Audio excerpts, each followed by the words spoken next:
Alors normalement, je dois avoir une zapette, mais je me rends compte que j'ai un problème, j'ai que 2 bras. Ah, ok. Tu veux que je fasse ton troisième bras, du coup? Je vais peut-être occuper la personne là-bas, comme ça elle ne parlera pas. Tu crois? Non, Nicolas ne peut pas l'occuper. Il ne peut pas zapper? Allez, je vais le faire. Vas-y. Bah, fonctionnera je peux pas. essayer, mais bon, tu vois, regarde, c'est là.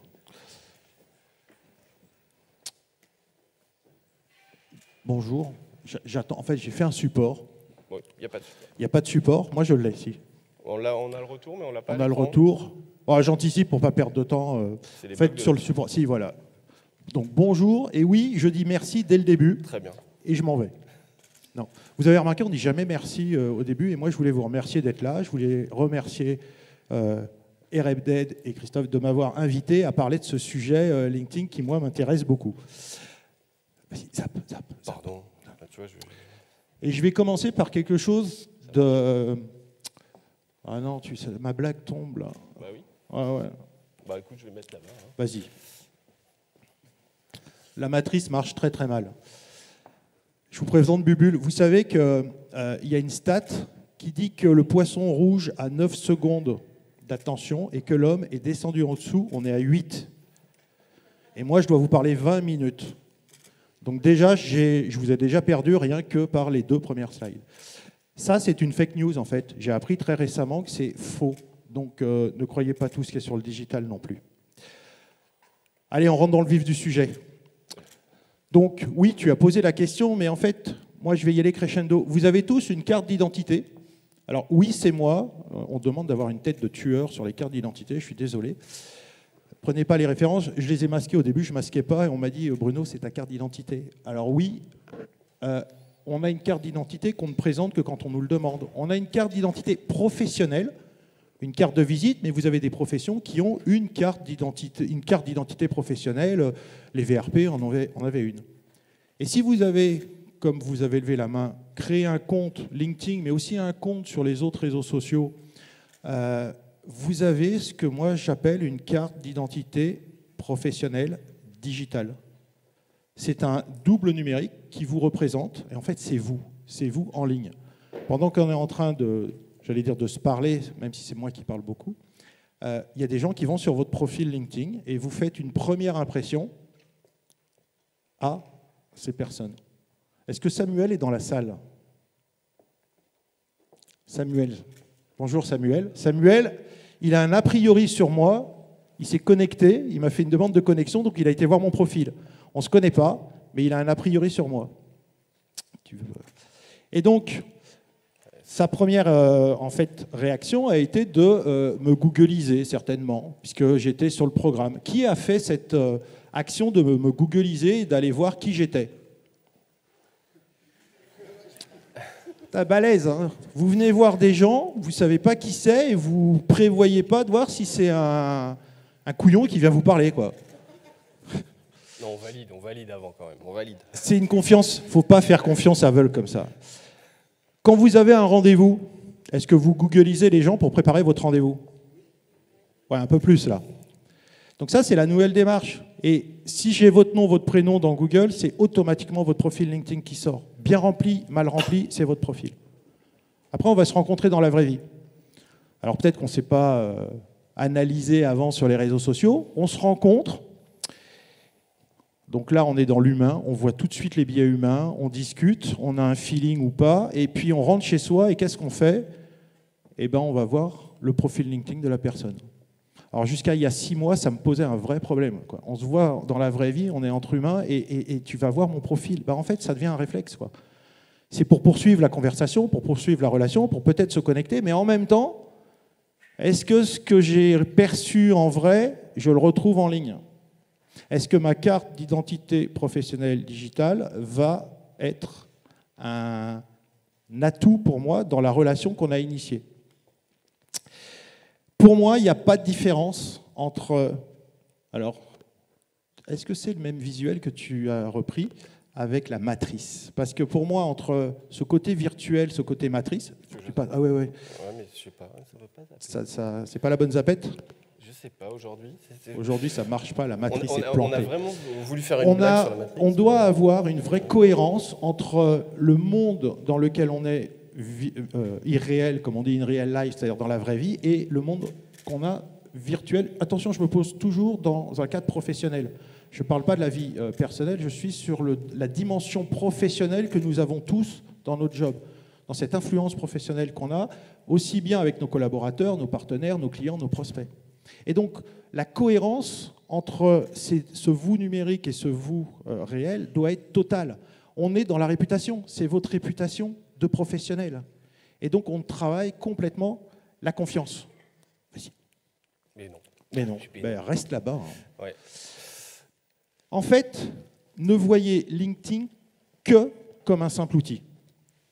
Oubliez la notion réseaux sociaux, oubliez ce que vos enfants font sur les réseaux sociaux, oubliez l'addiction, toutes ces petites choses. Voyez-le comme un outil. Vous avez un ordinateur portable, vous avez un téléphone portable, vous avez un bloc-notes avec des crayons. Vous avez un outil supplémentaire qui s'appelle LinkedIn, qui va vous permettre de vous connecter à des humains et d'avoir des relations professionnelles humaines. Ce n'est qu'un outil pour développer votre influence professionnelle. Alors, si tu pars et que tu n'es plus là, je vais aller zapper. C'est bon? C'est toi? Ah, super, vas-y. Ouais, parce que si je vous parle d'un outil, il vaut mieux avoir un outil qui sert à un objectif. Si vous avez des vis à visser et que vous l'utilisez un marteau, vous allez avoir un vrai problème. Donc, la vraie question, avant de parler de réseau, avant de parler de LinkedIn, c'est de poser la question, c'est quoi vos objectifs professionnels? À court terme, à moyen terme, à long terme. Quels sont les objectifs que vous voulez atteindre, qui va vous permettre ensuite de développer les sujets que vous allez traiter, qu'on peut regrouper après sous forme de thématiques, qui vont vous permettre en fait de définir ce que je vais appeler une ligne éditoriale. De quoi vous allez parler. Et votre ligne éditoriale, elle doit se répartir. Alors, c'est tout à fait subjectif, les pourcentages. Hein. Il n'y a aucune étude derrière, il n'y a aucune analyse. C'est mon analyse à moi, c'est ma recommandation à moi. Et on va voir pourquoi je vous recommande que votre expertise, elle soit majoritaire dans votre ligne éditoriale. Si vous rencontrez des gens, ou si vous vous dites LinkedIn, ça ne sert à rien, je vous poserai la question, est-ce que vous avez défini un objectif pour être sur LinkedIn? Et là, vous allez me dire, non. Ben, si vous n'avez pas d'objectif, c'est normal que ça ne vous serve à rien. La ligne éditoriale, elle doit être à plus de 60% sur votre expertise. Votre expertise propre, pas votre entreprise, pas votre métier, l'expertise que vous avez. Ensuite, on va parler de l'expertise de l'entreprise. Parce que vous êtes en train de développer votre expertise au sein d'une entreprise. Et elle a l'expertise aussi, qui n'est pas de la pub, qui n'est pas de la communication marketing, corporate, bullshit, j'ai envie de dire. Hein. Parce que si vous voyez une entreprise qui ne dit pas qu'elle est la meilleure, elles sont toutes la meilleure dans leur secteur. L'intérêt, c'est que vous avez des cas pratiques. Et c'est là où vous allez pouvoir porter aussi la marque. Ensuite, ok, je vous parle de votre vie professionnelle. Pour moi, la vie privée n'a rien à faire sur les réseaux. Hein. Pro.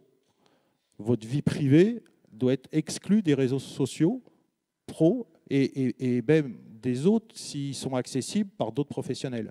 C'est un point de vue que je défends, tout le monde n'est pas d'accord. Mais ça ne veut pas dire que vous ne devez pas y mettre votre personnalité, votre sensibilité. Vous êtes un humain, nous sommes des humains, nous devons aussi y mettre de notre personnalité.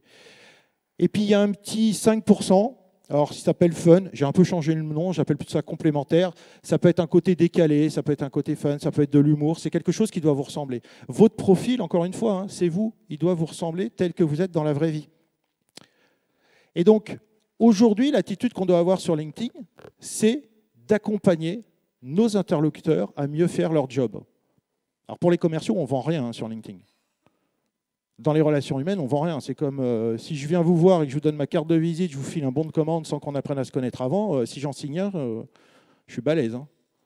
C'est un outil pour développer des relations humaines professionnelles. Et c'est en étant dans la capacité de partager de la valeur, d'apporter de la valeur, que vous allez pouvoir être identifié sur votre expertise et que vous allez pouvoir être privilégié. Je vous passe une stat. Plus pour les commerciaux, parce que c'est vrai que la majorité de mes clients sont des forces commerciales. Gartner donc, a analysé et il n'y a que 17% de le temps des acheteurs qui sont passés avec les commerciaux. 17%. Le reste du temps, ils sont en dehors des conversations avec les commerciaux. Donc les commerciaux, quelque part, sont exclus des conversations. Et on peut étendre à tout le monde, en fait. Vous êtes exclu des conversations si vous n'êtes pas présent pour aider vos interlocuteurs. Parce que ça se passe comment pour un acheteur? C'est ce que disait Christophe tout à l'heure. Hein. J'ai un besoin, Google est mon ami, il va me donner plein d'informations. Puis après, j'ai mes relations avec mes pairs, avec mon réseau, ou qui a contractualisé avec telle entreprise, quel choix tu as fait, quel produit tu as utilisé, le service après-vente est bien, tu as eu des problèmes, c'est de la qualité. Et puis derrière, la question, c'est juste, est-ce que vous allez être dans la checklist finale? C'est-à-dire que l'acheteur, il est tout seul, il fait sa checklist, et après, il contacte un commercial. Donc, l'humain est fait pour avoir des conversations. Quelqu'un sait à quel livre ça fait référence? Les marchés sont des conversations. Est-ce que vous connaissez le Clue Train Manifesto? Wow, quel silence. Le Clue Train Manifesto, c'est un livre qui a été écrit en 99. 99, zéro réseaux sociaux. Hein. À peine du commerce dans le web, j'ai presque envie de dire. Les marchés sont des conversations. Nous sommes, en termes de professionnels, dans une dimension de conversation pour réussir à faire notre job. Mais les conversations, elles sont codées. Là, tout ce que je suis en train de vous dire, je le code. Codé avec mon expertise, ma vision, ma sensibilité, la façon dont j'ai envie de vous le dire, là, maintenant, après avoir bu qu'un seul café. Et vous, vous décodez tout ce que je suis en train de vous dire.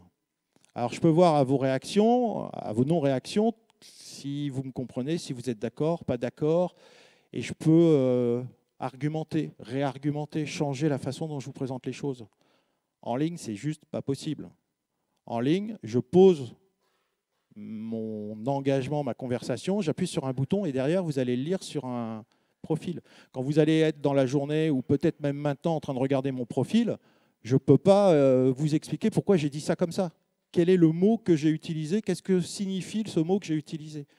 Et donc, on est dans une dimension où on code et on est décodé. Ce qu'on dit sur de la communication, hein, d'ailleurs.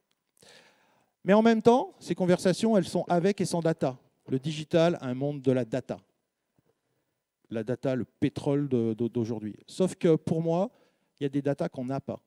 Qui a déjà reçu, par exemple, dans sa boîte LinkedIn ou email, un beau message d'un commercial qui a tout à fait vu votre site, qui a vu votre profil, qui a bien compris vos responsabilités et qui vous propose de cliquer là pour en savoir plus sur la superbe solution qu'il a à vous vendre. Est-ce que vous recevez ce genre de message? Ouais.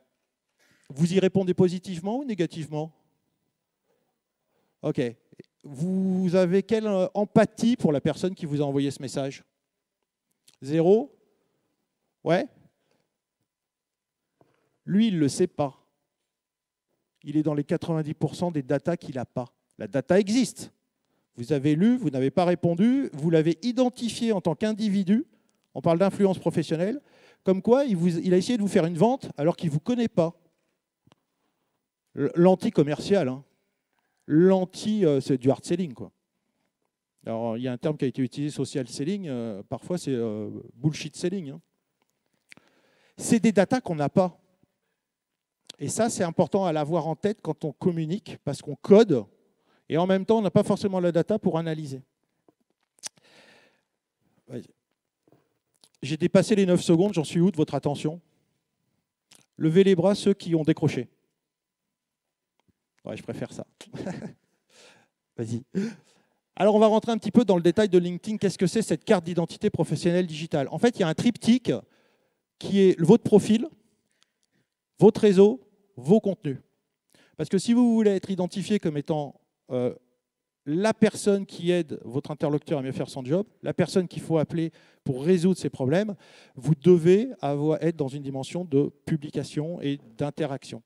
Donc ce triptyque, il a un impact après dans l'algorithme. Moi, j'analyse les profils sous forme d'une carte radar avec 5 dimensions. L'identité de l'individu, l'identité professionnelle, la notion de réseau, l'activité, qu'est-ce que vous y faites, et l'engagement, c'est-à-dire qu'est-ce que vous obtenez comme engagement sur vos contenus. Ça, c'est à peu près le profil moyen de ce que je peux voir quand j'analyse.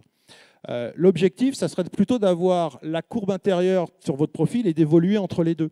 Et l'identité de l'individu, l'identité professionnelle, c'est dans le triptyque le profil. Bah, le réseau, c'est vos contacts et les gens qui vont vous suivre. Et le côté activité et engagement, bah, c'est là où on est dans les contenus. Et votre objectif, après avoir posé vos objectifs professionnels, pour ne pas aller à la pêche sur LinkedIn sans avoir un objectif, c'est de passer d'un statut de présent. Vous êtes tous présents, tous ceux qui ont levé la main, vous êtes sur la partie statique, vous êtes présent, vous avez un compte. Vous êtes parmi les environ 600 millions de membres. L'objectif, c'est d'être connu. Connu sur votre expertise. Pour être connu, il faut aujourd'hui, l'algorithme privilégie les commentaires et les publications. Vous avez vu, je n'ai pas dit le like. Il joue le like, mais c'est surtout les commentaires et les publications. Ce que privilégie aujourd'hui l'algorithme, en fait, c'est les conversations. L'objectif, après, dans cette partie dynamique, c'est d'être reconnu. Reconnu, ça veut dire quoi? Ça veut dire que les gens vont s'engager sur vos contenus au sein de LinkedIn, mais c'est surtout que vous allez rencontrer ces gens dans la vraie vie. Le seul objectif qu'on pourrait assigner à LinkedIn, c'est de rencontrer les gens dans la vraie vie. Salut Samuel. On se prend un café après. La vraie vie, elle est là, elle est dans la salle, elle n'est pas ailleurs, elle n'est pas sur LinkedIn, c'est qu'un outil. Et puis c'est d'être reconnu effectivement en dehors. En fait, si moi je suis ici, je suis dans la partie reconnue parce qu'on m'a reconnu une expertise sur ce réseau-là et on m'a donné la parole pour vous en parler. Est-ce que vous le connaissez? Je sais que je prends un risque à mort avec ça. SpringSync, mais vous savez comment on l'appelle? Le boss, ouais. Eh bien, le boss sur LinkedIn, c'est la matrice, c'est l'algorithme. Comment il marche l'algorithme? Quand vous publiez un contenu, LinkedIn il va aller prendre une petite partie de votre audience. Que vous ayez 100 personnes, 500 personnes, 15 000, 30 000, peu importe. Il prend une toute petite partie de façon aléatoire et il affiche le contenu. Et il attend. Et il scrute si le triptyque profil, réseau, contenu, ça match. En fait, ça veut dire s'il y a des actions d'un muscle sur une souris pour liker ou commenter. Et s'il y a de l'engagement, alors là, il se passe deux choses. La première, c'est que LinkedIn va augmenter la portée, ce qu'on appelle la portée, c'est-à-dire l'affichage de votre publication auprès de plus de membres de votre réseau. Deuxième action, comme les gens ont interagi, ils ont créé une action qui va prendre votre profil, prendre votre contenu, et l'algorithme va le présenter à une petite partie de l'audience qui a interagi dessus. Et il va analyser. Est-ce que ça continue? Donc plus d'interactions, plus de visibilité. Ça veut dire quoi? Ça veut dire que c'est l'engagement qui crée la visibilité. Tous ceux qui vous disent que vous êtes visible, donc vous avez de l'engagement, c'est faux. Vous en avez un au départ, vous avez un petit stock. S'il n'y a pas d'engagement, c'est terminé. Vous allez faire 50, 100 vues, 500 vues, mais c'est fini. C'est l'engagement qui crée la visibilité. C'est hyper important, et je reviens sur ce que je disais, c'est nous sommes des êtres de conversation. Donc vous ne devez pas penser communication quand vous publiez sur LinkedIn, vous devez penser conversation. Et votre audience, de toute façon, elle va se répartir de la façon suivante. 1% de gens sont des producteurs. Donc, c'est ceux qui produisent du contenu, qui écrivent. Vous en avez 9%, c'est que de l'interaction. C'est des gens qui vont liker, qui vont commenter, qui vont partager. Ils ne produisent pas, ils interagissent.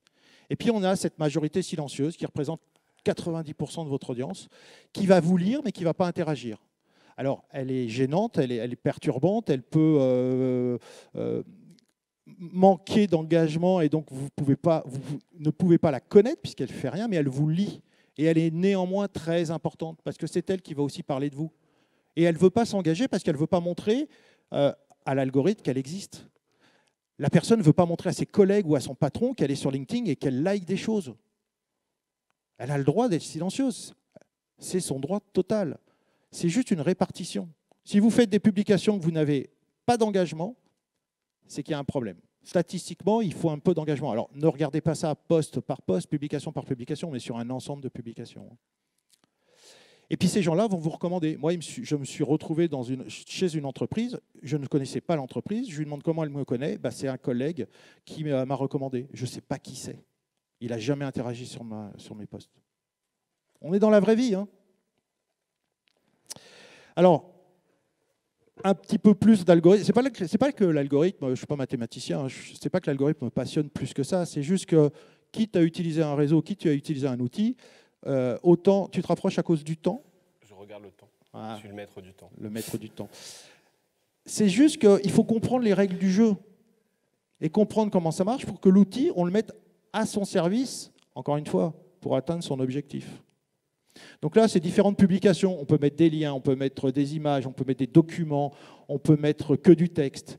Et là, ce qu'on va voir, c'est, suite à une analyse qui a été faite, c'est le traitement du format par l'algorithme des différentes publications. Alors, ce sont des données que j'ai récupérées de Richard van den Bloem, qui est de Just Connecting, qui a analysé énormément de posts. Il y a un peu de biais dans ces analyses, mais c'est des tendances qui confirment ce que moi j'avais vu à mon niveau. Donc c'est bien qu'on soit plusieurs à confirmer ce que l'on voit. Après, il y a mis des chiffres à prendre avec des pincettes. En fait, il n'y a pas d'expert sur LinkedIn. Je ne suis pas un expert. J'emprunte un mot à Damien qui est là, je suis un explorateur. Je teste, j'essaye de comprendre comment ça marche et je partage ce que j'ai compris. Ce que je dis n'a pas valeur de parole d'évangile, vous devez tester sur vos profils qu'est-ce qui marche pour vous. Vous mettez un texte avec du lien, vous êtes sanctionné. Moins 20... Alors, pardon, excusez-moi. Texte plus image, on va considérer que c'est l'indice sans de visibilité. Il a décidé que c'était sa référence. Donc, je fais un post texte plus une image, je suis à 100.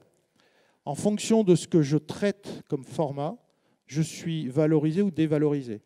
Texte plus lien, très concrètement, LinkedIn déteste ça. Et il vous sanctionne de moins 25 à moins 50% de visibilité. Qui le savait, ça? Pas grand monde. Hein. Et ouais, parce que tout le monde vous dit qu'il faut partager du contenu, donc mettre des liens. Oui, mais un lien, ça veut dire quoi? Ça veut dire que tu cliques, tu sors de LinkedIn. Ah ouais, bah désolé, mais le réseau, lui, il fait son business parce que vous êtes sur LinkedIn, pas chez le voisin d'à côté. Hein. Un lien, sanctionné. Ça pose des questions sur l'inbound marketing où il faut partager les liens, on en reparlera plus tard, on n'a pas le temps. Un lien seul, bim, moins 50 à moins 80. Une vidéo YouTube, moins 10 à moins 40. Même si la vidéo, on peut la voir au sein de LinkedIn, ça n'empêche que c'est un lien externe. J'ai commencé par le négatif. Le positif, texte seul, ça c'est le top du top pour moi. Texte seul, plus 20 à plus 50. Texte plus document, vous avez vu que maintenant vous pouvez mettre des documents. Un document, c'est plus 50 à plus 80. Vidéo native, ça veut dire que vous l'uploadez directement sur LinkedIn, plus 20 à plus 70. Ça ne marche pas si fort que ça, en fait, les vidéos. Ça a été très, très mis en avant, mais ce n'est pas si évident que ça. Puis en plus, je m'excuse, mais il vous compte une vue au bout de 3 secondes. Faites une vidéo de 10 minutes, parce que vous pouvez aller jusqu'à 10 minutes. Au bout de 3 secondes, une vue. Vous faites 150 000 vues, mais parce que vous dites « ouais, super, ma vidéo est géniale ». Non, vous avez fait 150 000 fois, 3 secondes minimum. Alors, votre angoisse au démarrage, c'est un petit peu comme si vous étiez sur une passerelle pour faire du saut à l'élastique. Moi, je n'ai jamais fait, je ne ferai jamais. Mais pour vous aider, je vous encourage à commencer par 2 choses. La première, commentez. Commentez des publications qui sont cohérentes avec votre ligne éditoriale sur votre expertise par rapport à vos objectifs. Ouais, je suis un peu borné. Mais si vous n'avez pas d'objectif, vous ne tirerez aucun bénéfice de LinkedIn, sauf à perdre du temps et avoir envie de faire du kikoulol, comme on dit. Hein. Et ça, vous pouvez. Hein. Et les photos de chats, c'est engageant, mais c'est pas bon sur LinkedIn. Quand vous vous sentez prêt, publiez un post et vous avez la capacité à publier des posts tout le temps. Oh, il me reste 1 minute 50. Allez, vas-y. Et pour aider les gens, je vous propose des routines.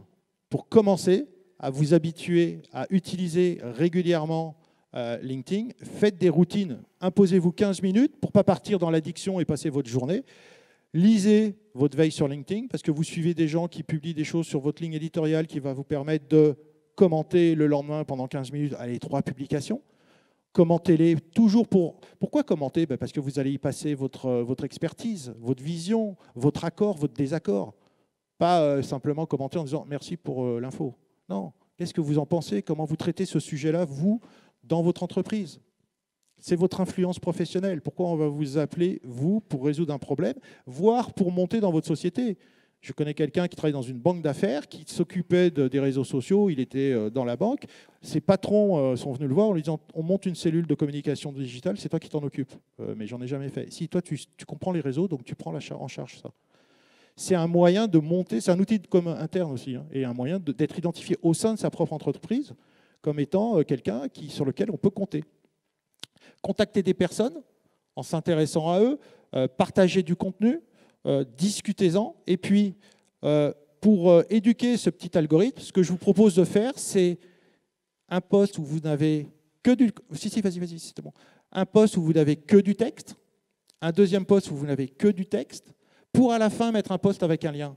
Parce que ce n'est pas parce que le lien est puni par l'algorithme LinkedIn qu'il ne faut pas en faire. Il faut juste truquer et éduquer l'algorithme pour obtenir ce qu'on veut. En résumé, tu me donnes 2 secondes ? Vas-y. En résumé, les 5 points à retenir. Vous avez une carte d'identité professionnelle digitale, un double numérique. Vous ne pouvez pas le laisser vous désavantager et vous tirer une balle dans le pied, comme je dis. Pensez conversation, conversation, conversation et pas communication. Ça veut dire que quand vous faites une publication, posez une question, essayez de faire comme si vous étiez en train d'échanger avec quelqu'un. Pensez pas que vous parlez à 100, 200, 10 000 personnes, pensez que vous parlez à une personne. Votre attitude est donc d'accompagner vos clients, vos prospects, vos interlocuteurs à mieux faire leur job avec une cohérence pour gérer votre réputation et instaurer la confiance avec des relations humaines professionnelles en pensant que le vrai boss, c'est l'algorithme. Donc allez-y, passez à l'action et le plus important, on repasse à mon copain Bubule, la vraie vie, elle n'est pas sur LinkedIn, elle est là dans la salle, entre nous, entre humains. LinkedIn, c'est fait que pour ça. Et je vous redis merci.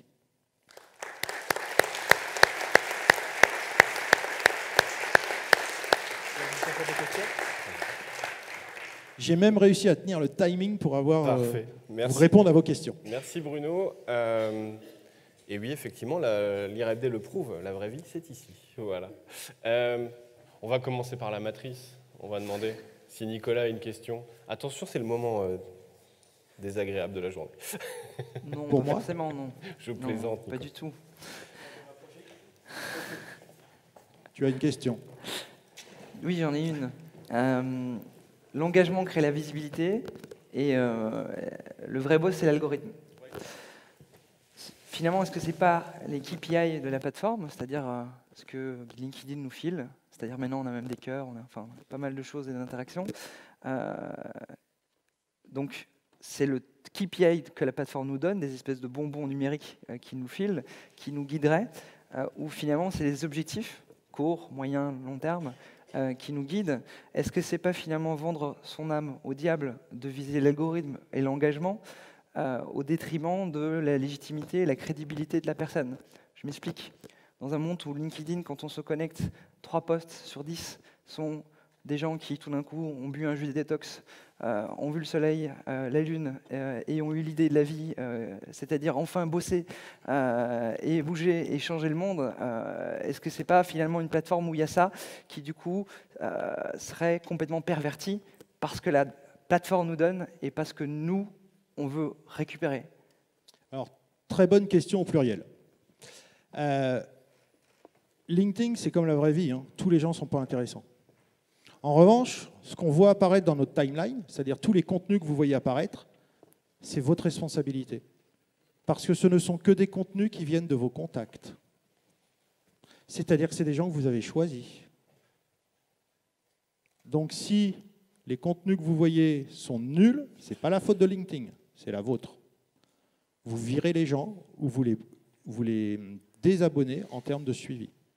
Quand sur LinkedIn, l'avantage d'être connecté à quelqu'un, c'est qu'il est abonné à vos contenus, vous êtes abonné au sien et vous pouvez vous parler en message privé. Mais si sa ligne éditoriale, elle est pourrie pour vous, elle vous pollue, eh bien vous arrêtez de le suivre et vous le gardez en contact pour avoir cette opportunité de parler en message privé. Par contre, s'il n'est pas du tout intéressant, eh bien vous vous désabonnez, vous le virez. Ce n'est pas une critique de la personne en tant que telle, c'est peut-être que le réseau LinkedIn n'est pas le bon canal pour être en communication avec lui. Il y a le téléphone, et puis il y a l'email, et puis il y a la rencontre physique. Hein.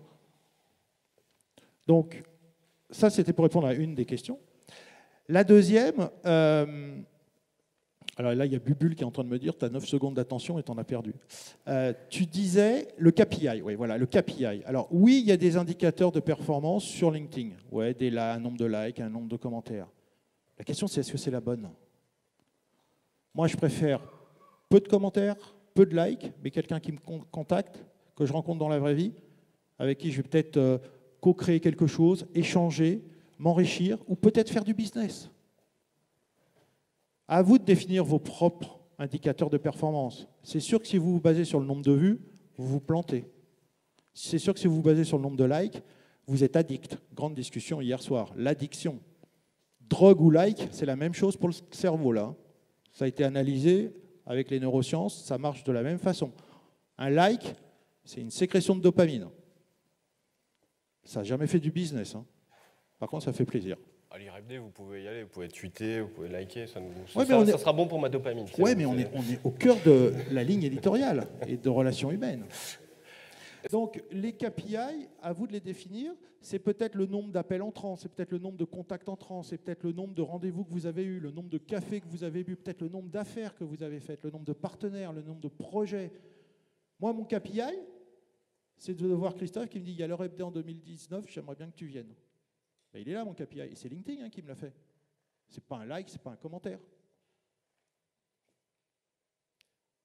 On prend des questions dans la salle? Moi, je suis là pour répondre. On va être très court parce que du coup, comme vous l'avez compris, on a dépassé un petit peu encore. Une question dans la salle peut-être? Devant, il y a une question. Attends, il y a un micro, ouais. C'est bon. Bonjour, alors moi je suis donc freelance à mon compte en référencement et en fait je voulais savoir pour les publications sur LinkedIn, il y en a qui contrecarrent en fait le lien plus le texte en mettant le lien dans le commentaire. Est-ce que ça fonctionne? Est-ce que ça fait quand même baisser les vues? Alors, est-ce que ça marche vraiment en fait cette solution ou pas? En fait, c'est un moyen que j'ai trouvé il y a 3 ans, j'en ai parlé, en disant comment on peut quand même partager un lien sans être puni par l'algorithme. Et donc, oui, j'ai testé dans les commentaires et j'ai dit, ça marche puisque le commentaire n'est pas pris en compte. Et donc, tout le monde s'est engouffré là-dessus. Sauf que tout le monde s'est engouffré là-dessus, mais sans traquer le lien dans le commentaire. Okay. Donc, le nombre de clics, ils ne savent pas combien ça fait, mais il faut mettre le lien dans le commentaire. Quand vous mettez un lien traqué, les gens ne cliquent pas de toute façon sur LinkedIn. Alors, le moyen de le tester, vous connaissez Bitly, un raccourcisseur d'URL qui vous permet de suivre. Ouais. Vous prenez un Bitly et maintenant, vous allez le mettre dans la publication, mais pas directement. La façon de truquer l'algorithme, c'est vous faites votre publication en texte, vous la validez, vous l'éditez immédiatement pour la corriger comme si vous aviez une faute d'orthographe et vous collez votre lien traqué, et vous validez.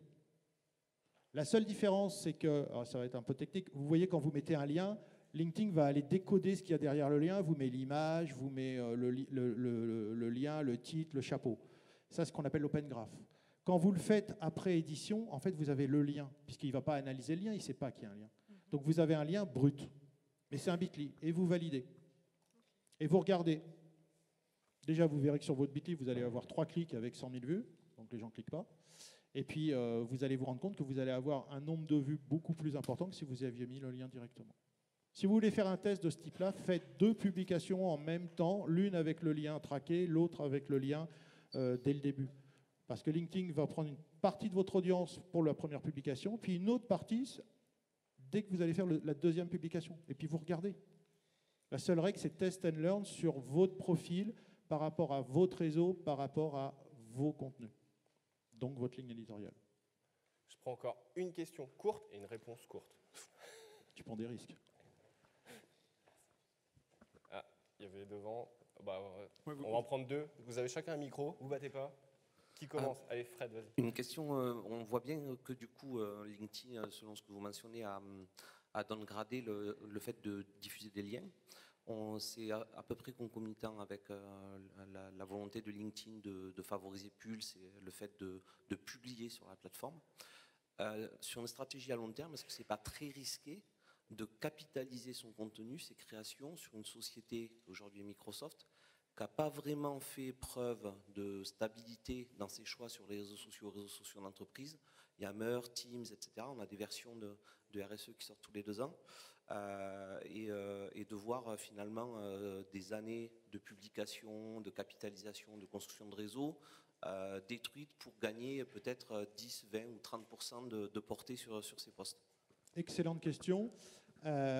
C'est évident que alors, le fonctionnement de l'algorithme par rapport aux liens, c'est valable pour tous les réseaux. Les réseaux veulent que vous restiez chez eux.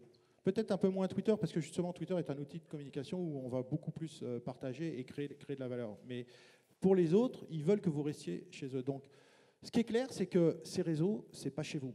Ce n'est pas votre jardin. Construisez pas une maison sur un terrain dont vous n'êtes pas propriétaire. Donc, c'est-à-dire que ce que vous publiez sur LinkedIn, vous devez le récupérer d'une façon ou d'une autre et l'avoir chez vous, sur un blog, sur un site, en réorganisant les contenus, en prenant peut-être un copier-coller.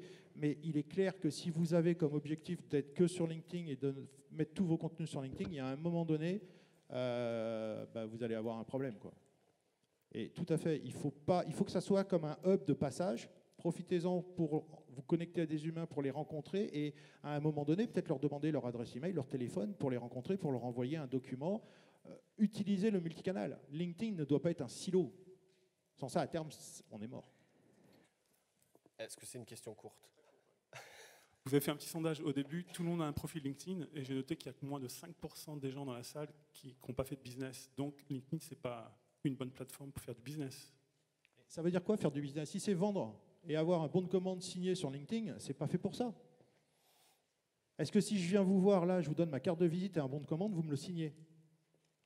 Si vous me dites oui, j'arrive. Hein. Non, on va apprendre à se connaître. C'est des relations humaines. Le business se fait entre des humains qui se serrent la main et qui apprennent à se connaître. Il faut instaurer une dimension de confiance. Si vous n'avez pas de confiance, il n'y a pas de business. D'autant plus en B2B et plus encore dans des ventes complexes.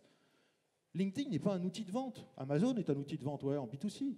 LinkedIn, c'est un outil pour se connecter à des humains, pour développer des relations humaines, professionnelles, pour atteindre un objectif qui peut être du business ou qui peut être business dans les grandes lignes.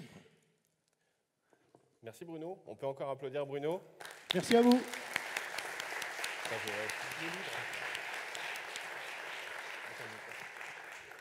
Et Bruno n'est pas venu les mains vides. Il est venu avec un livre, donc le sien, qui s'appelle Maîtriser LinkedIn. Ouais, de préférence. Ouais, non, mais tu aurais pu offrir quelqu'un d'autre. Mais en tout cas, c'est son livre. Et en fait, on va décider. Quelle était la meilleure question, Nicolas? La tienne est exclue, par Ouais, la tienne est exclue. C'est dur, c'est dur. Ouais, je sais. Ou alors tu dis, c'est toi qui décides. Il y a eu 3 questions. En fait, c'est parce que moi, je veux pas Est-ce qu'un des 3 le veut? Allez, la seule femme qui a voilà. pris la parole. Voilà. C'est moi qui décide. J'aime la dictature. Non. Voilà. Je veux un résumé. Merci à Bruno pour sa présentation. On peut encore l'applaudir. Merci.